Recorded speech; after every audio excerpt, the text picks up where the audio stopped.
Ja, van huis uit was het bij ons gewoon sowieso heel logisch dat we muziek gingen maken. Want mijn moeder is professioneel hoboïste.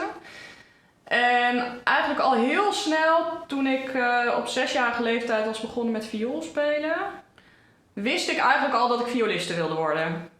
Oefenen is niet altijd leuk. Dus soms dan stond ik te schreeuwen van ik wil niet. En dan zei mijn moeder van nou, dan word je toch geen violiste. En dan werd ik ook kwaad. Want ik wist toch wel dat ik het wilde. En ik heb daarna nog wel periodes gehad dat ik ook van allerlei andere studies heb overwogen. Maar zo rond ook 3e, 4e klas middelbare school wist ik echt wel zeker dat ik naar het conservatorium wilde.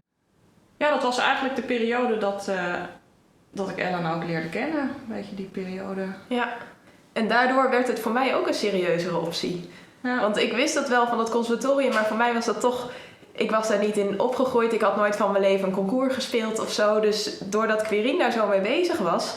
En die kon mij soms ook dingen uitleggen die ik dan niet echt snapte van mijn leraar of zo. Mijn leraar was echt zo'n conservatoriumdocent en als meisje van 13 of zo... dan snap je gewoon niet altijd wat zo iemand bedoelt. En dan zei Quirin van, oh, maar dat heb ik ook en dat is dit. En dan dacht ik, oh, ik ben niet alleen op de wereld of zo hierin. Dus dat maakte misschien ook wel mede voor mij dat ik het ook serieuzer begon te zien. Ja.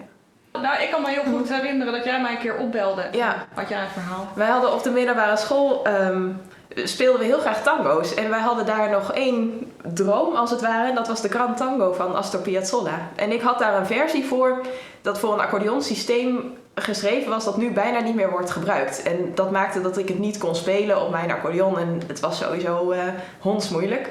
Maar ik ben op een gegeven moment op uitwisseling gegaan naar Würzburg. En de leraar waar ik daar les van had, die had een arrangement geschreven, grappig door Sofia Gubaidulina, een hele beroemde Russische componiste, van die tango voor viool met piano of viool en accordeon. En die heb ik daar toen met een eindexamenstudent gespeeld. Dus zij vroeg mij om haar te begeleiden in dat stuk. En daarna dacht ik van ja, maar nu kan ik de Grand Tango spelen. Nu kunnen we eindelijk afmaken waar we mee begonnen zijn. En toen heb ik Quirin opgebeld van ja, ik kan de Grand Tango. Nu kunnen we duo worden. Nou, dat stuk was een beetje directe aanleiding.